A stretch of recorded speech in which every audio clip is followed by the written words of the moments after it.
esse, esse conceito, olha só que incrível, né? Você falando isso. Hoje, nas terapias comportamentais de terceira ou quarta onda, né?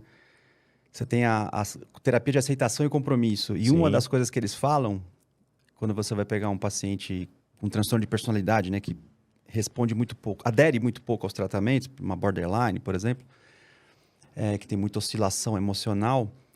Uma das técnicas eles chamam de desfusão, que é você se desfundir. Porque no fundo você está fundido com a experiência. Uhum. Essa desfusão seria você realmente criar na metacognição, pensar sobre, representar a si mesmo, né? E inclusive narrar. Olha lá eu passando mal, olha lá eu tendo uma crise de ansiedade, mas com um certo distanciamento. Quer dizer, olha que interessante, o Viktor Frankl, ele já... E os caras beberam, o pessoal da ACT, eles beberam do Viktor Frankl. Mas olha só que incrível, essa pode ser a fonte, né? E não somente isso, por exemplo, ele fala o que ele chama de intenção paradoxal. Olha. Que é uma técnica também na TCC. Sim. Ele fala da derreflexão, né? Que são técnicas conectadas aí com a noção de inundação, né? Tem um outro nome também, dessensibilização. Dessensibilização, de você expor, né? Você habituação, até chegar à habituação. Ele apresenta muitas coisas semelhantes. A principal técnica da logoterapia, que é o diálogo socrático.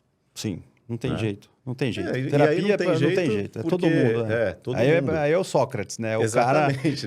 Cara, ele sacou. Não dá nem para dizer. Então, o que acontece?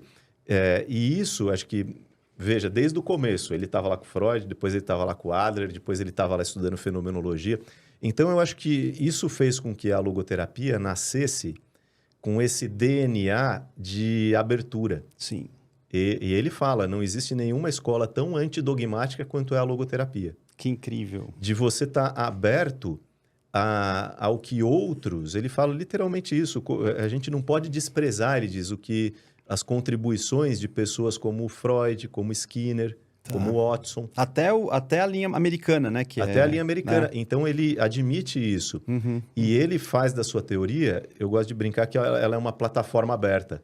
Né? Ela é uma boa analogia. Porque ele permite essas conexões. O que, por exemplo, a psicanálise ela mudou muito, né, hoje, mas Sim. A tradicional ela não permite.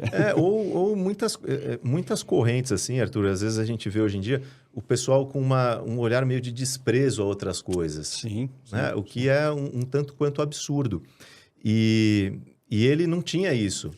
Pelo contrário, e ele tinha conexão com gente das mais diversas áreas, assim, e o contrário também, o pessoal acabava conhecendo a obra dele por conta do livro e viam as contribuições dele para a psicologia. Então, quando eu comecei a ver tudo isso, eu falei, pô... Que incrível. Né? Ao contrário do que às vezes a gente vê na faculdade. Né? Você está lá, a mente natural, a mesma coisa, vamos dizer assim, o ensino da maneira como a gente o pratica, ele parece que é um processo total, retomando Freud que você falou, de castração. Sim. Desde a criancinha ali. Sim. Você não quer fazer uma pergunta porque você se sente inapropriado. Você fala uma coisa que na sua cabeça faz sentido, como uma criança, e às vezes o professor acha aquilo ridículo e ele te ironiza. Sim. Isso serve para a turma inteira, não só para você.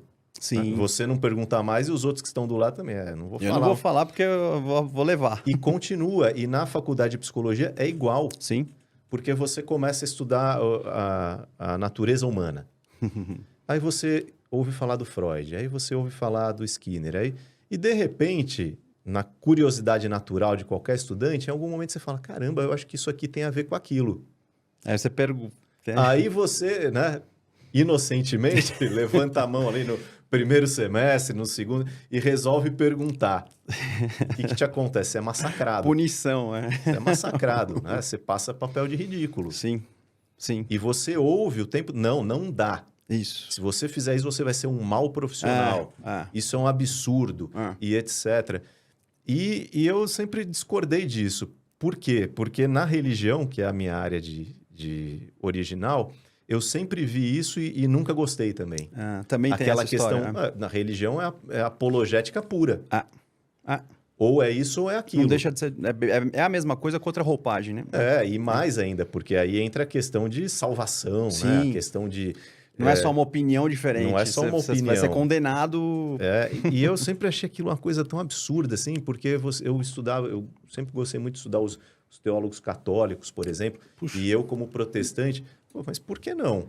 Ué, Por que exatamente. não? Porque que, olha só, eu vou desprezar um Santo Tomás de Aquino, porque eu estou partindo do Lutero, Sim. e o contrário também. O contrário também. Para mim nunca fez muito sentido isso, entendeu?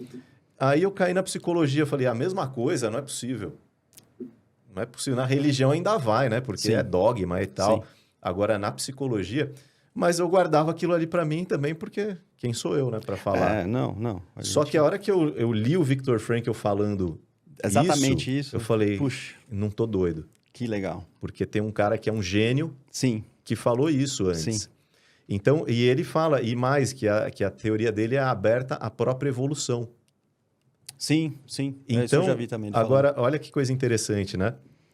Ele que apresentou a teoria dele como uma plataforma aberta, como uma teoria aberta à própria evolução, só existe uma logoterapia. falando.